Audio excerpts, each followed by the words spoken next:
cherry bourbon and cola. This is a fun drink, okay? Check this out. So we start off with some cherries, okay? Not the cherries that come in the jar, the little cocktail cherries. No, real cherries out the store. So you got to do this when these kind of in season. We took the seeds out of these, okay?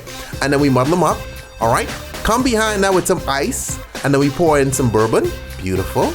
Come behind that with some fresh squeezed lime juice. Nice. A little bit of cherry herring liqueur. Okay?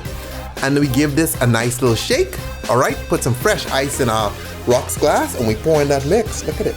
It's delicious. Ooh.